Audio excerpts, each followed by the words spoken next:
This video is sponsored by War Thunder.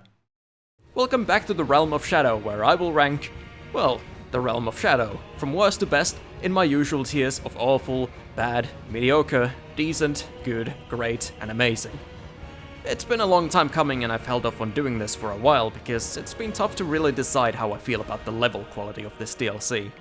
I'm pretty fond of the bosses and think most of them are unique, interesting, and in a few cases even top tier. One more than before now that Radahn's biggest problems have been fixed. But as an open world with some traditional Souls levels sprinkled here and there, along with some smaller levels, it's a little more complicated to separate and rank all of them. But I'll do it anyways. I alone will determine which areas I will count separate and together. You may see them differently, and that's alright. Now let's begin from what I consider to be the weakest level this DLC has to offer.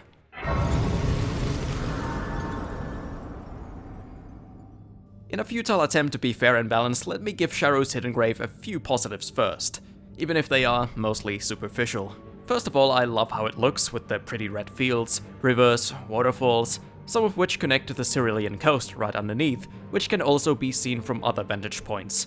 It's nice that even if they aren't gameplay-wise connected to one another, they are visually and geographically. Plus, I really like the contrast with the bright blue and glowy red flowers. You know, just nice to see a little more color in this otherwise mostly bleak world. Also, if we count the giant dragon carcass as part of Charo's grave, I would say I also enjoyed its use as part of the level traversal. Why? Because it's a dead dragon and I'm walking on it. But I can see someone rather counting it as part of Jagged Peak. But even still, it is a nice intro to the area, even if you will come to regret your choice of path. So as for all the negatives, I can name pretty much all of them by just listing all the content that's in this area. Which will not take long. We have another fucking deathrite bird. Oh my god, I hate these things so much. The ghost flame spreads faster than a Twitch streamer's thighs, and if you want to dodge the explosion you have to look at the fucking compass. Not to mention that the surrounding grave birds can join the fight. Another returning favorite, Tibia Mariner. An enemy I'm glad FromSoft has stopped pretending to be a boss. Even if you like or at least tolerate these two, they are overly familiar by this point in the game and have no value of their own outside of the loot they drop. But a newcomer to this DLC, the Furnace Golems, managed to speedrun into the same category of monotony in such a short time span that by the time I saw this one in the Hidden Grave, I could care less to fight it. Doing it the classic Tower Knight fashion is horrible and burned me out of ever wanting to see another one again. The Firepod strat does cut down on the time waste, but I would still say that doing it 8 times throughout the DLC is a little excessive. But of course, you can just ignore it, which is my treatment to all of Charo's Hidden Grave. I will give it this though, Lamenter's Jail is okay. Not much unique good stuff you can't find elsewhere in Shadow of the Erdtree, but it's pretty tightly designed and however boring the Lamenter is to fight, I can at least give it credit for being different.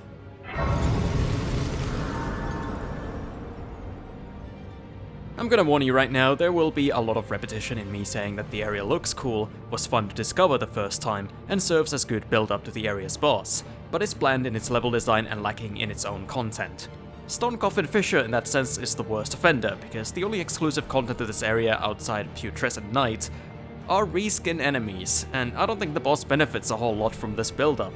I guess it being a little deeper into the cave makes it feel more secluded and secret, but that's about it. I would not feel much was lost if Putrescent was one of the first things you discover here.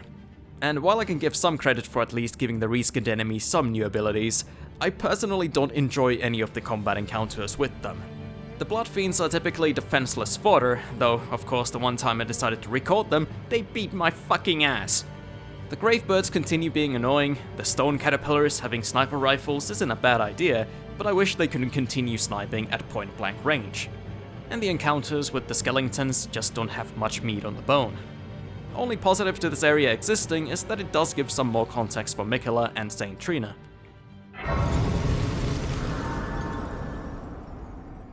Charo's Hidden Grave's blue brother is equally devoid of its own merits that aren't visual. Unless we count the finger runes as part of it, in which case, it's pretty neat. Definitely a place to draw your curiosity with just its visual design. Man has some new and interesting enemies. That being said, I was a little let down that there's not more to it than that. And I don't mean to say aesthetics have no value, because of course they do. I love the vibrancy, the two boys fit here better than anywhere else, The coast, the shipwrecks, the pine trees. If I had to pick one vacation spot in Elden Ring, this would be it. Let me know in the comments which Elden Ring area would you most rather spend a vacation in. Let's just pretend that there are no monsters trying to kill you. I fondly remember the feeling when I first stepped in here after discovering the coast by chance, and that was more powerful than most loot items or unique enemies on their own would be to me. But in the long run, it's a feeling that won't last and ends up becoming a time waste on your way to get to the content that does have longevity, like a boss fight. Well, one that is unique and fun to do, unlike those scattered in the coast. Only new foe to face is an NPC invader type, which, as far as NPC invader type bosses go, is pretty okay, but I would have preferred to fight her in the fields, like seen in the trailer. Cerulean Coast is a place I like existing in the realm of Shadow as part of the bigger picture, but taken in its own value, it has very little going for it.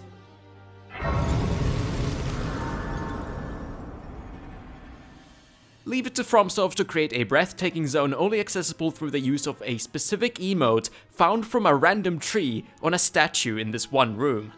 This is yet another place that's easy on the eyes, but not particularly stimulating gameplay-wise.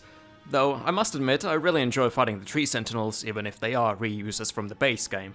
Falling Star Beast is also back, only it's a lesser one, so it's extra pointless. There's another finger rune to be found, and again, I kinda like it. It's a rare instance in Elden Ring where you can't just rush in on torrents and skip all the enemies. You're better off dismounting and surveying the land on foot, while avoiding long-ranged projectiles. It sort of feels like a battlefield where you're trying to find cover on your way to get to the objective. So that's something. Gameplay, even. But the real allure of the hinterland, I believe, is the Shaman Village. There's absolutely nothing to do here, and yet, for me and many others, it was one of the most memorable parts of the DLC's exploration. As you step foot in here and take in the scenery, a vaguely familiar melancholic theme starts playing. Might take a minute to realize it's a slower rendition of the Elden Beast theme, which also plays at the very start of the main theme. So already this place screams, or quietly whispers, familiarity. You can quickly deduce this was Marika's place of origin, and it makes one think about her story. For once I see her as a person, not some horrible god. And I think to myself, man, she should have stayed here. All the horrors, all her children being these malformed, fucked up monsters, and her being worse off than dead, all while the home she had sits here empty in beautiful solitude. So again, a very crucial part of the puzzle. But can I really claim Hinterland to be Souls-like open world at its best? No, I don't think I can.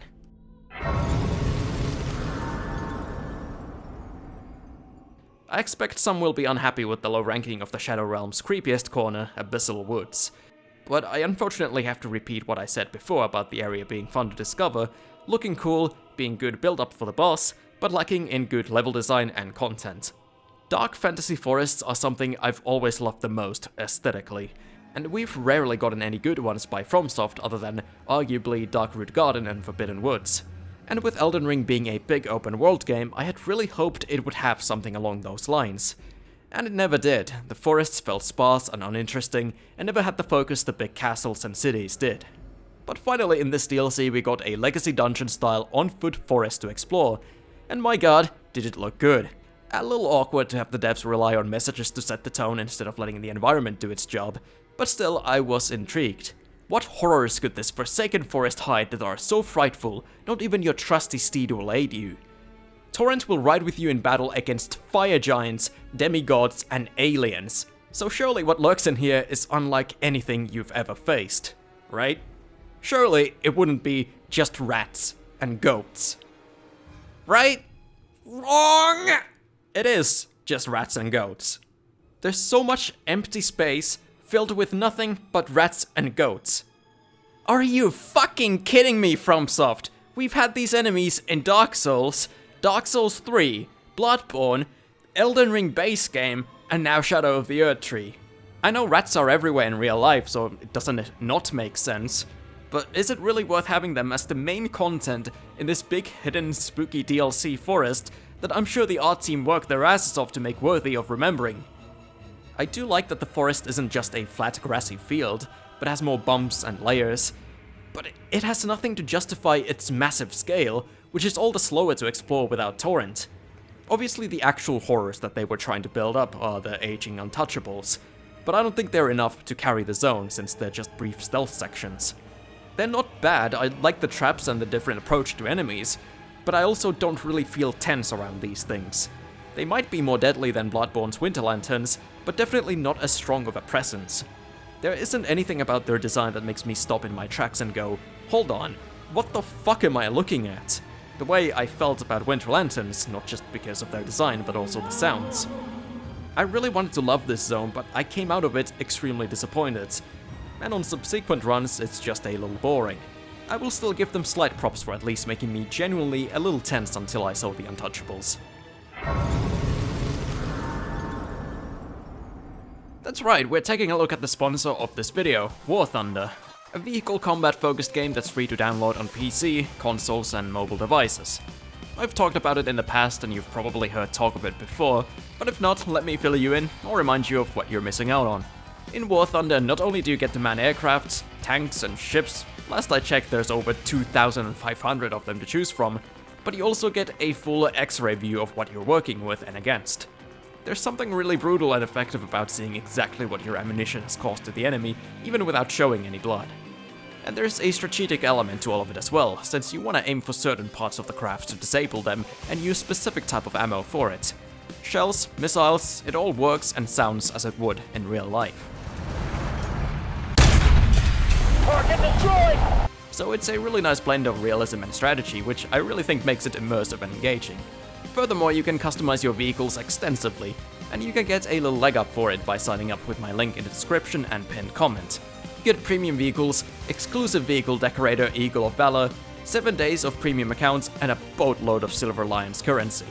Also, the link for the mobile version is different, so if you want to try that one out, make sure you click the right link.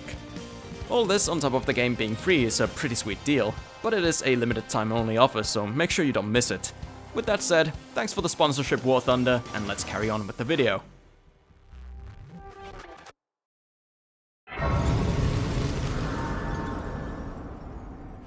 Like myself, you'll probably need a refresher on what exactly is Rauh Base and what's in it.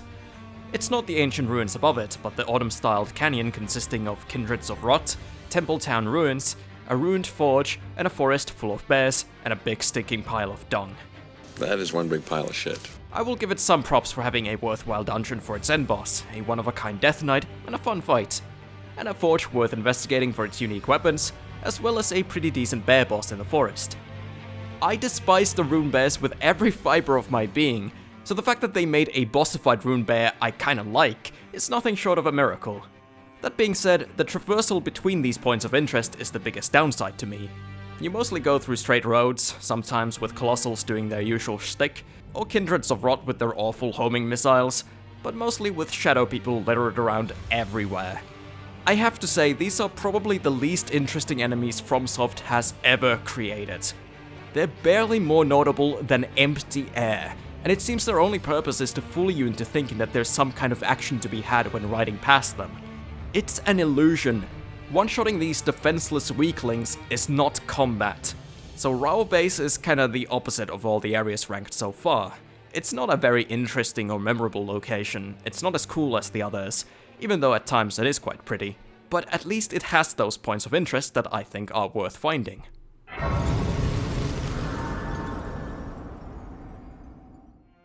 We finally ascended from the mediocre tier, but Castle Ensis is still miles away from greatness. This is a minor castle similar to the base game likes of Morn, or most similarly, Caria Manor.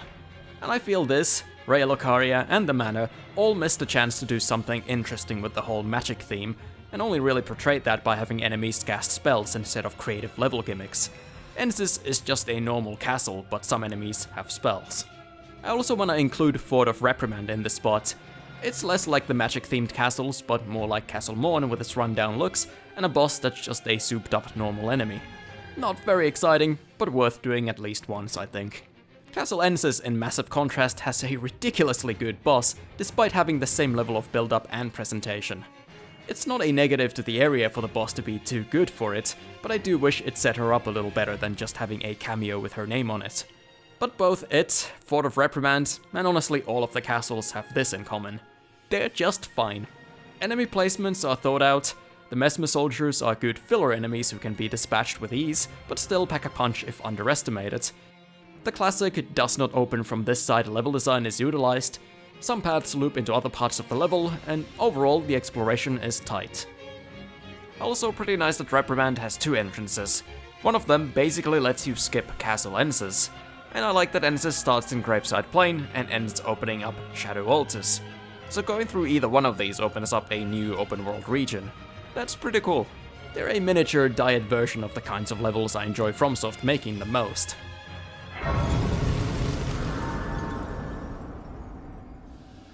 This area looks cool, was fun to discover, serves as good build-up for the boss, is bland in its level design and lacking in its own content. And the content it does have is pretty dogshit. Jagged Peak drakes are mostly the same as the base game's overused, dreadfully boring dragons, and Sax is quite possibly the worst boss in the whole DLC, and is also a modified base game enemy. And that's about it for its notable foes. And you know what? It's okay, because this area being cool and building up the boss is its primary purpose, and it achieves what it set out to do wonderfully. Most people I've seen sing praises about Baal the Dread reference the whole journey up to the mountain, and the slowly building excitement to face him after hearing about his tyranny from none other than Egon. Baal! Vile Baal! As well as some other NPCs, items, and the environment itself being littered with his misdeeds. Scaling up a raggedy lightning-struck mountain with the single purpose of dragon slaying is simply badass, and one could say knighthood's greatest calling. I can't call it a great level because when I break it down it's all mediocre or worse, but it's irreplaceable as an intro to the incarnation of terror.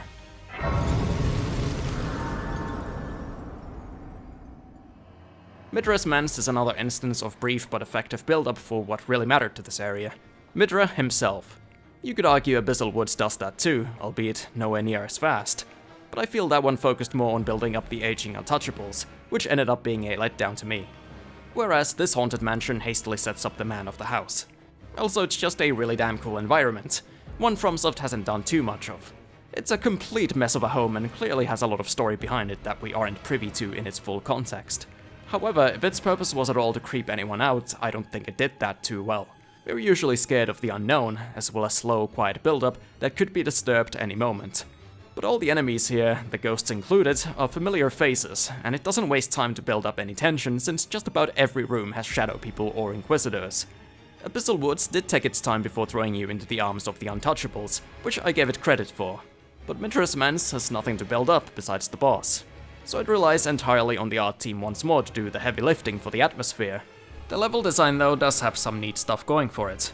For such a small space it takes a while to explore it all. And that's because each room you explore on the ground floor you end up coming back to on the second, much more dilapidated floor. I think if the combat highlights here were more than just kind of out of place feeling Jester Knights and Royal Rat Authority, it could have stood on its own a little bit better. As is, I think it's just a cool place for a boss to reside in.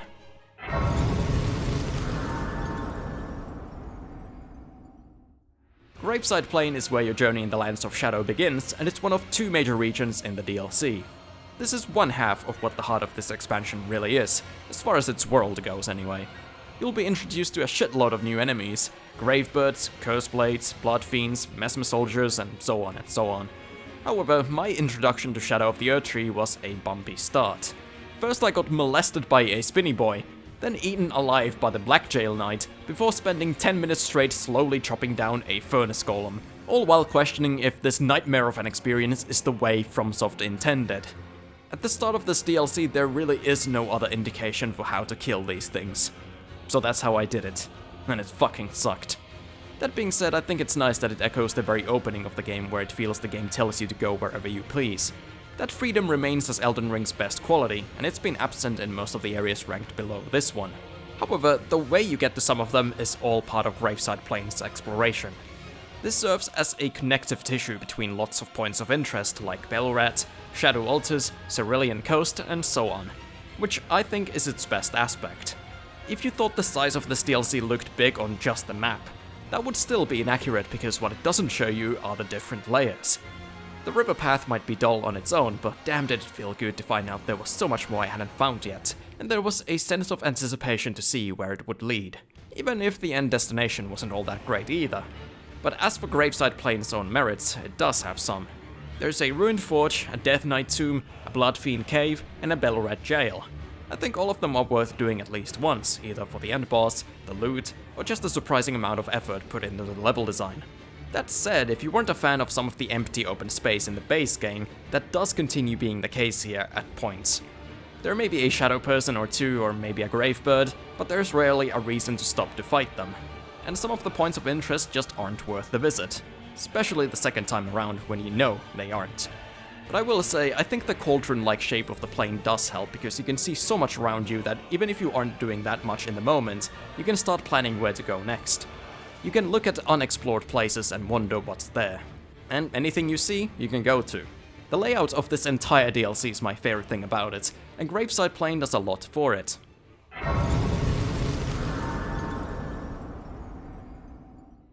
Scadu Altus is the second half of the heart of this expansion's world, and it feels like a continuation of Gravesite Plain, albeit with a stronger presence of Mesmer's troops, and most unfortunately, furnace golems. What a complete waste of time these fuckers are. Only positive about them is that they're big and bright enough to actively add to the aesthetics of the zone and remind you of Mesmer's conquest. And speaking of the aesthetics, I kinda go back and forth between really liking it and not liking it here. And it seems to depend on the lighting. You want that golden glow in the sky to highlight all the reeds and contrast with the dark soil. If it's all in shade, it looks very bland. Like the gravesite, Scadu Altus is a big connective tissue, with it being tied to the plain, Rauh Base, Shadow Keep from multiple points, and Abyssal Woods through a catacomb. But I think it's an upgrade in its own content. Again, I really like the Mesmer soldiers and enjoyed raiding their encampment at the foot of the Shadow Keep. The Black Knights kinda feel like a downgrade from their Lands Between counterparts, but the horseback ones only found in this region are pretty fun. There's another big bad bear, the Cathedral of Manse Meta, Ruined Forge where you can find the game's coolest sword by far, as well as Pot Village and Pot Dungeon.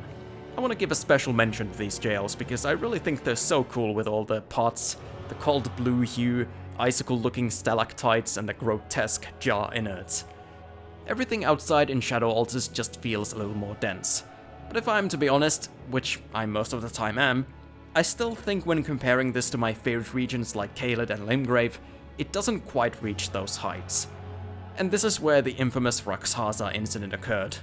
Basically, this is the hardest boss FromSoft has ever made. It makes Consort Radahn and Melania look like complete pussies, and it caused me to have a complete mental breakdown.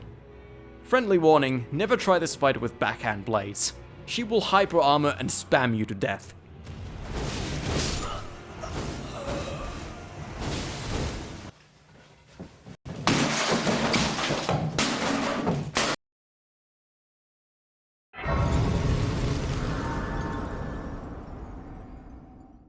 Originally, I thought I'd put Belurat in good tier because it felt very brief, most enemies bar horned warriors were harmless, and I felt the exploration was lacking compared to what I'd come to expect from Elden Ring's legacy dungeons. But there are two reasons for that I have since kinda changed my mind about. Reason 1, the weapon type I used. If you come in here with anything as heavy or heavier than a normal greatsword, all the shadow undead, including the bigger ones with cleavers, will do stagger dances until death. But with lighter weapons, I feel it's a whole different story. Bigger scorpions can pack a pinch, and shadow brutes force you to do your own dance moves. This goes for a lot of the DLC outside of just Belurat, but was one of the more apparent cases here. So I think it's quite a bit more engaging with lighter weapons. And don't get me wrong, I think it's entirely on FromSoft for making heavier weapons so much more effective, but at least having that knowledge, you can experience it differently if you wish to. Also, one point to defend the weakness of the enemies. At least the enemy placements are pretty smart, with lots of ambushes and enemies in vantage points. So even with great swords, it's not completely mindless. But whatever your choice of weapon, you cannot simply steamroll the Horned Warriors. They're on par with some of the boss designs of Elden Ring, with their multi-hit attacks that require both good timing and correct positioning to avoid, which I really like. And reason 2, the exploration only felt limited because the side paths and secret areas are pretty well hidden and require keen eye. Case in point, I had no idea about this room with a Shadow Tree fragment, or this giant poison lake at the bottom, until I started developing this video. Then there's the Hornstead architecture to appreciate. At first it felt a little reminiscent of Varu Missoula, since both look like their colors have been washed out with time, but there's plenty of cool details to set them apart. Lots of lion imagery, spirally pillars, cloth draped over the buildings, and Willy Wonka's chocolate waterfalls. So yeah, I think it's a really cool level actually. Also, the Dancing Lion is great, but I feel with these last 4 spots, the quality of the boss won't affect the areas. It affects something like Charo's Hidden Grave, because that's nearly the only content there, but I think the likes of Belurat are good regardless of the end boss.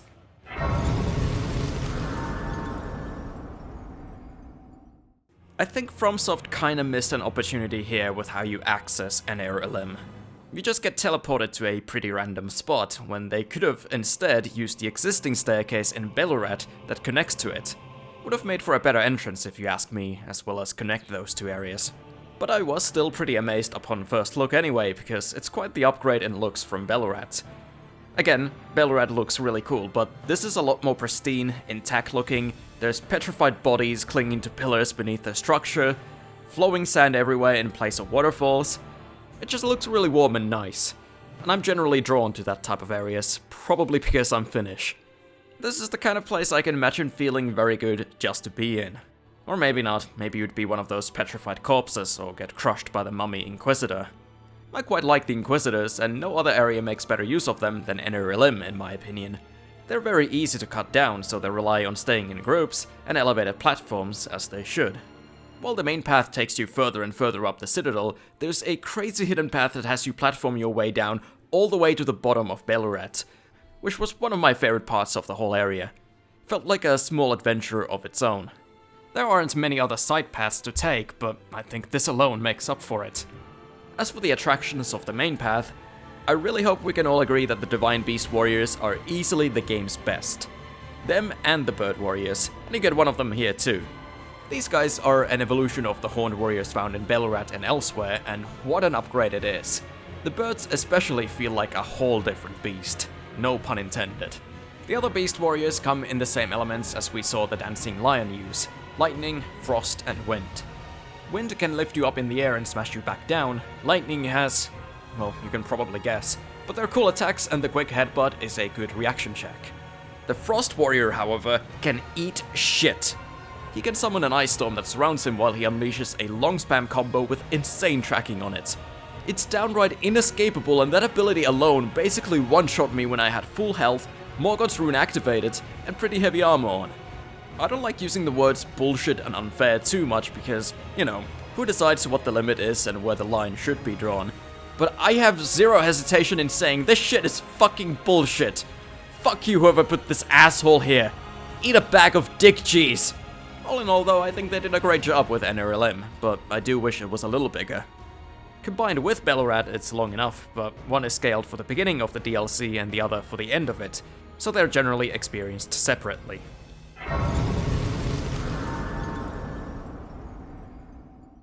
Ancient Ruins of Rauh was fun to discover, looks cool, serves as okay build-up for the boss, and is great in its level design and content. This is the way I like my open world sections in Elden Ring the best. It's not too dissimilar to the underground zones where it's a bit more linear like a typical legacy dungeon, and has parts where you can diverge from the main path and cover distances quickly on horseback. Now, I talked before about how there's little reason to dismount and fight enemies in the open world, and I want to delve a little deeper on that point because it's kinda addressed here. The only reasons for me to ever stop to fight them is if either A, they're too disruptive and need to be taken out, B, they drop loot I want, or C, I want to fight them. There's rarely any of those 3 incentives in the big open fields with nothing but shadow undead and grave birds. The Ancient Ruins, however, have all 3 incentives, plus a bonus of sometimes having stuff to dodge even on horseback, like the bouncy fireballs or the Furnace Golem's mega fire cannon. One good use of a Furnace Golem, I can't fucking believe it. There's a lot of narrow spaces inside the ruin where it's not a bad idea to drop off torrent as it might get too cramped otherwise, especially if you want to explore more thoroughly. And there's quite a few pot-carrying undead that drop precious loot. So that's incentives A and B. And incentive C is given by having a handful of enemies I really want to fight. I haven't given the Curse Blades my love yet, so let me do it now, as controversial as I can imagine it being. People don't usually like spammy mobile enemies, but these guys having the same kind of multi-hits of the Horned Warriors that enforce perfect timing and positioning is my jam. And we do have those Horned Warriors too, as well as the Chad Bird Knights. Plus a surprise Crucible Knight appearance, one wielding a giant hammer who has some weird shit going on with a beast form and flowers growing off her back. There won't come a time when I just zoom past all of them on torrent, because it's just more fun to fight them. Now let's talk about the level design. One could approach the ruins as just a pretty straightforward path to Rumina, but if you're here to explore, you're gonna be around here for a while. Lots of platforming to take advantage of, as well as needing to carefully survey the surroundings by just looking. For a while I wondered how the fuck do you get over to that temple there, so I just looked around what path could connect to it. I searched around the ruins where that path seems to begin, and sure enough, eventually found a way to move forward. There's a lot of spots that seem so close but require a lot to get to, and it's immensely satisfying once you figure it out on your own. And worth pointing out, this might be the only time in the game where you can unlock a shortcut with a spirit spring. So it truly feels like a legacy dungeon with some open world benefits, and I really wish we had gotten so much more of that. My only complaint about this area is that some of the inside sections get samey after a while and aren't always worth the dismount treatment.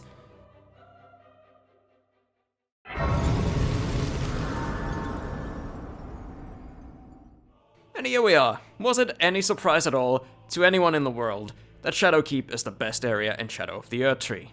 Shouldn't be. This is the central point of the whole realm of Shadow, and is built up to be basically Dracula's castle. Despite it not being an open world region, it's as well connected to the surrounding world as the two main regions here. It ties into Scadu Altus 3 times, Scaduview, and ancient ruins of Rauh! Some of these paths are tough to find, and they can't all be experienced in a linear fashion.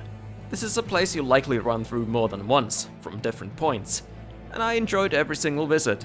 It certainly succeeds in being a dark castle you'd expect Mesmer the Impaler to reside in, with all the giant spears standing ready for use, other parts of it being in dire condition, having fleshy monsters in the bowels of the keep, and this big-ass tunnel I can easily envision a giant army marching through with their siege weapons. But that's kinda just the surface of the keep, because deep down it turns out to be a massive study hall. I like how at first it looks like a library with bookcases everywhere, but upon closer look they're actually just slabs of stone. But they do seem to have inscriptions on them, so maybe they still count. I do like the look of this place, but I have heard some people were less happy that most of the castle turned out to be the storehouse. Others say it fits Mesmer's character better. I don't really know about that, but I think the variety is nice. You do get bits and pieces of the dark stone structure throughout anyway. It could otherwise get a little samey after a while. And in my opinion, the storehouse is definitely the most well-designed part, with its many stories and traversal through giant hanging specimens you can move. I also appreciated them saving up an enemy type to be exclusive for Shadowkeep, the Fire Knights. I have mixed to positive thoughts about them. This is the worst case of the light versus heavier weapon problem. These guys are insanely tough with weapons that can't stagger them, but little more than R1 spam fodder with something like a greatsword. Sometimes. Other times they might manage to escape the stun lock and put up a slight fight. Equipped with a lighter weapon, I used to hate the dagger-wielding ones because their homing fireballs being comboed with other attacks felt like they required contradictory dodge timings. But after digging around with them for a while, I think it is consistently doable, but with super precise timings and positional dodges. However, them damaging you by simply sidestepping remains kinda bullshit no matter how you slice it. I think they are great at their core, but I could only really appreciate them by knowingly handicapping myself, and only after pretty much fully learning them, which takes time. Most people will not do that when they can simply R1 spam them to death. As for other notable enemies of Mesmer's Keep, we obviously have some of his soldiers and Black Knights, who are used particularly well in this dining room, with one fighting you up close and the other sniping you. If you use the tables as cover, you have kind of a time limit until the archer has shot through all of the obstacles and gets a clear shot at you, unless you move over to another set of tables and reset the timer. Kind of a great showcase of why handcrafted enemy placements in small spaces tend to work better than just scattered, unnoteworthy enemies all around in a field. Even the little militiamen and the Shadow Undead, now equipped with Mesmer Fire, sometimes caught me by surprise. The smart use of enemies, plethora of optional exploration, interconnectivity, the massive scale, verticality of the storehouse, and crazy amount of variety found in the level all make it what it is. A pretty damn good area. Most of us know it's amazing, and the only question is, how amazing is it? Is it top 10, top 5, or even top 3 material across all of FromSoft levels? I personally would say Leyndell is firmly still number 1, but a top 10 without Shadowkeep wouldn't look right going forward. So, that's the Realm of Shadow ranked, and for those who know that I love this DLC, there may have been a surprising amount of criticism for its areas. To me, this is a big time case of it being greater than the sum of its parts. When I think of my trip through Shadow of the Erdtree, my mind flashes through all these incredible vistas, discoveries I made, moments that made me stop in my tracks, and it's quite a varied selection of images. If I dig deeper into them, sure, some of them ain't all that great on their own. They might not have that freedom and the intense level design and side paths of FromSoft's best levels, but they themselves are those side paths in a way. They're just stupidly big at it, so they warrant their own discussion. And so I can understand those who came out of the expansion wondering what all the hype was about, but I can also see why some think it's the best DLC they've ever played. Not Game of the Year Part 2 worthy though, but I do think this style of FromSofting has a sort of expiration date until replaying it gets tedious. And if they were to do more Souls-likes in the future, other than Night Rain, whatever the fuck that is, I would want them to focus on making more Lane Dells, more Stormveil castles, and more Shadow Keeps, as their main bread and butter. So that's it for this video, but before you go, do check out today's sponsor, War Thunder, and get that juicy bonus pack if you haven't played in 6 months, or ever. Again, links are in the description and pinned comment, for both consoles, PC, and separately for mobile. Limited time only offer, so don't miss it! Okay? See ya.